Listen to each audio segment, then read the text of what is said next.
So I'm ready to talk about it. I'm okay. I have calmed my everything. I am ready to talk now.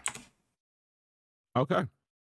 So let's go ahead and get into the next story here. So Perry can start to fan girl out like a middle school girl on the way to a B2K concert in the early 2000s. About B2K, O'Melon, O'Melon, O'Melon.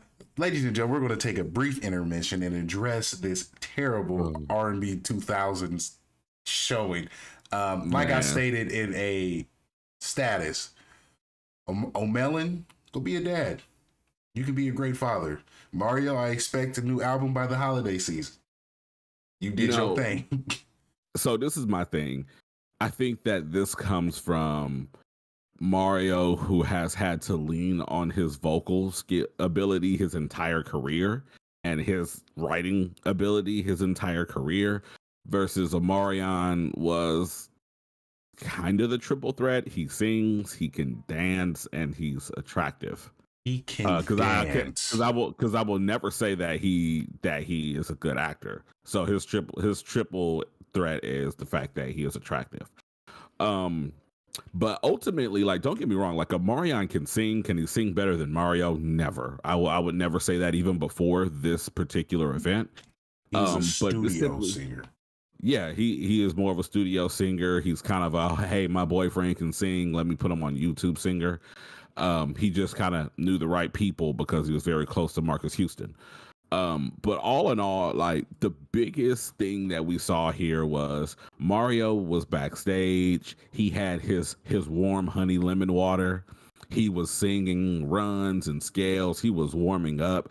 He came on that stage ready to perform, versus Omarion, being the more popular artist of the two, was like, all right, hey, I'm more popular. I'm going to go out here and do some cool shit. I'm going to do some antics, and I'm going to win because I'm cool.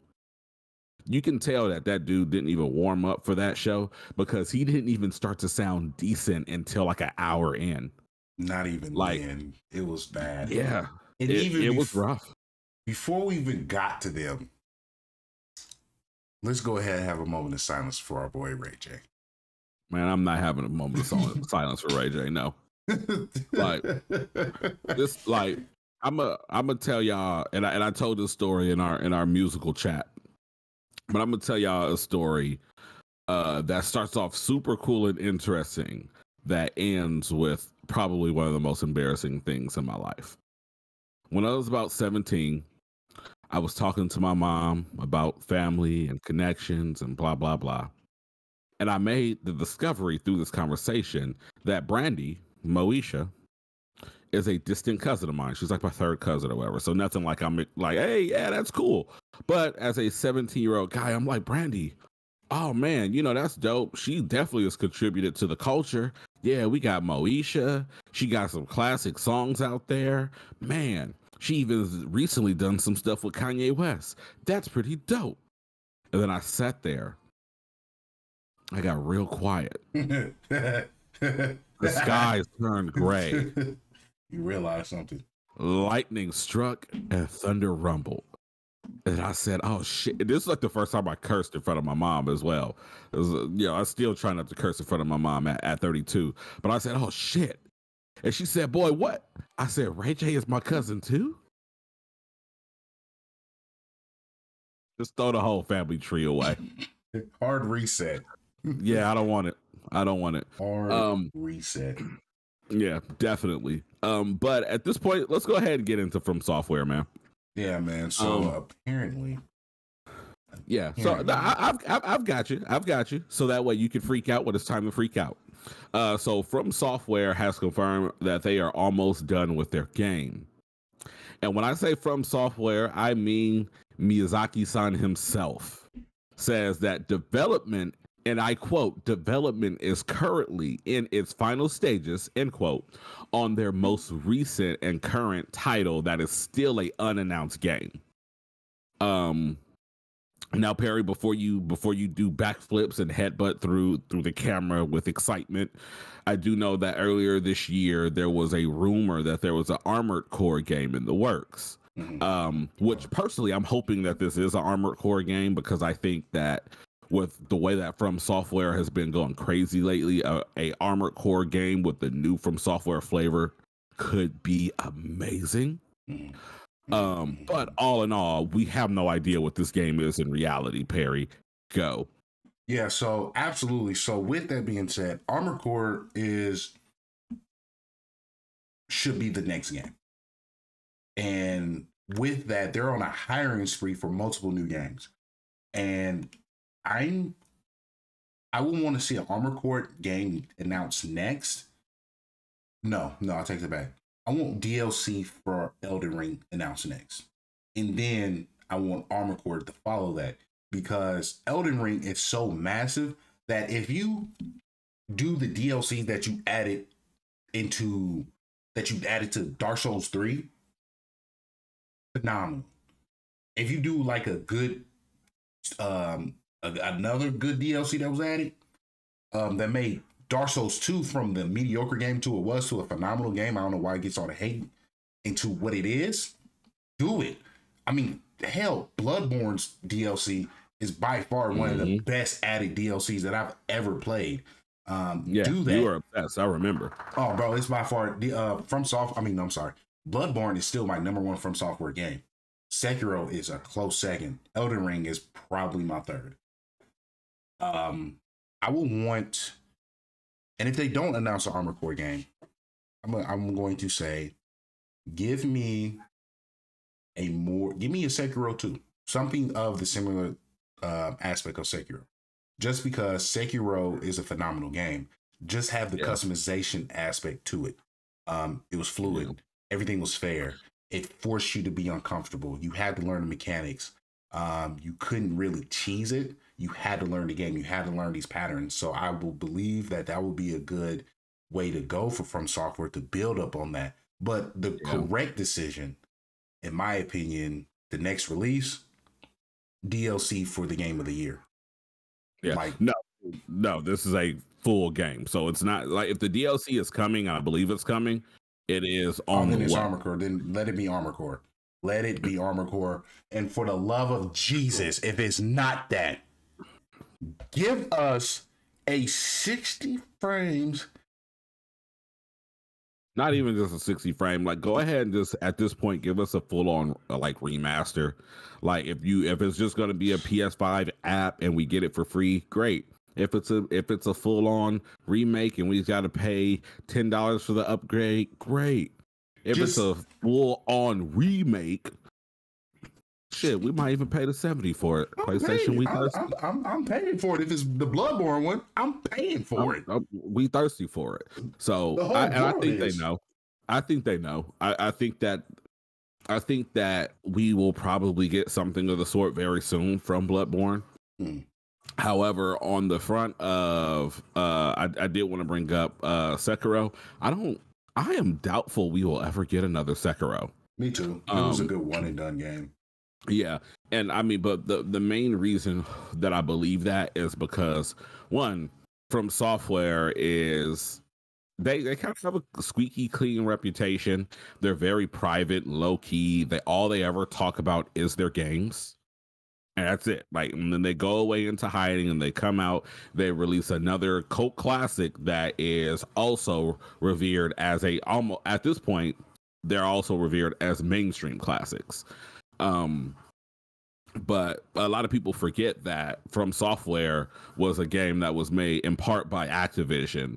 And I think Activision just has too much shit going on, man. Like with all the issues they're having with Bobby Kotick, with all the shit they have going on outside of Bobby Kotick, the Microsoft acquisition, and everything that kind of floats around that. I would be very surprised, like maybe like after all the smoke clears in another year or two, but I would be very surprised if we had any type of like Sekiro 2 announcement made in the next 2 to 3 years. Simply because, like I said, that's a lot of red tape that From Soft has to maneuver around, and there's no need for them to really get into those muddy waters when, I mean, right now they don't really need it. You know? No, you're right. You're right. Yeah. It's a curious way to go. Yeah. There's But come on and armor core me. That's what I need. Armor Core. I mean, there's a lot of. I just read the article from Kotaku. Everyone and their mama is thinking Bloodborne 2 is gonna come, and I'm like, don't tease me. Right. Don't give me hope. Please don't give me hope. I will cry.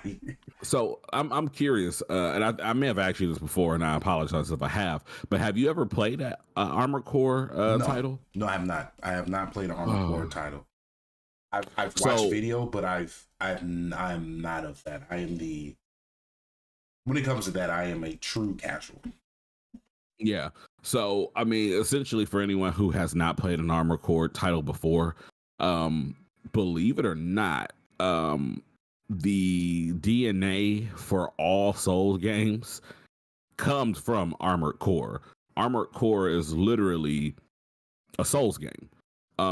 You are the pilot of a mech in which you can completely and totally customize your mech, sometimes to your detriment. Like if you are a foolish pilot and you decide to put all heavy parts on your mech, even in the PS1 days, you can't walk.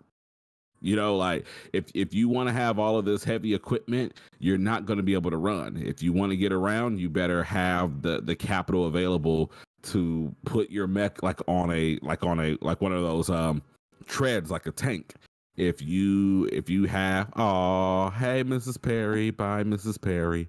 You know, if you want to have a light, mobile suit, you can, and just equip it with a sword and go out there and go, but you might have a rough time. Just like in those Souls games, like you can wear whatever you want to, but if it's not conducive to your build, you might as well just load in. The game is dead.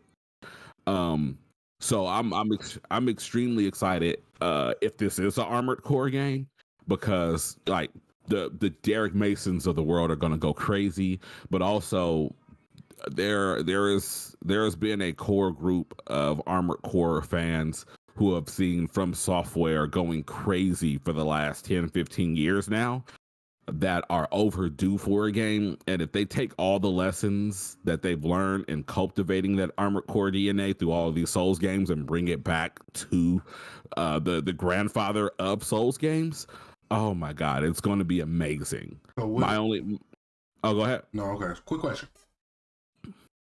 Who has the bigger vocal point right now of what they want? Armored Core game or Bloodborne 2? That's hard to say. Simply because Bloodborne 2 is still accessible, easily accessible. Like people absolutely are clamoring for a Bloodborne 2, but as much as people are clamoring for a Bloodborne 2, I hear as many people saying, "Hey, can we just get a PS5 patch for Bloodborne?" Versus Armored Core. I'm just curious. I'm gonna see if I can Google the last Armored Core release. I already got it right here. I was looking at Armored Core. Last Armored Core release was 2013. Yeah. So we're talking what, PS3? Yeah. So we've not gotten an Armored Core game in almost 10 years. So it's, you know, this, like, to me, the Armored Core like fan base is very similar to me on the outskirts as a Mega Man fan. When you see that the developers of a game that you love are back, I won't even say back in their prime, because I feel like From Software has honestly never really made a misstep. But regardless, when you see that a developer that you love, that has made a game that you love, is going crazy and they're doing all these great things, you're just hoping that they turn their crosshairs back on that title that you love. So I would imagine that the fan base of Armored Core probably wants Armored Core more than the Bloodborne 2 lobbyists do. But this is all conjecture, because I don't know. I can't speak for those thousands of people out there. Speaking for me and Blerd Perv Gaming, we want the Bloodborne 2, because Bloodborne itself had the best drip. was beautifully balanced. Environment was just sexy. It's one of the best damn games ever, easily. Yeah, it is. It is. But I am learning how to include everyone in gaming. Everyone should have their moment. So I would want an Armor Core. So I'm cool with that. Yeah. So we'll see. Hopefully we get something soon.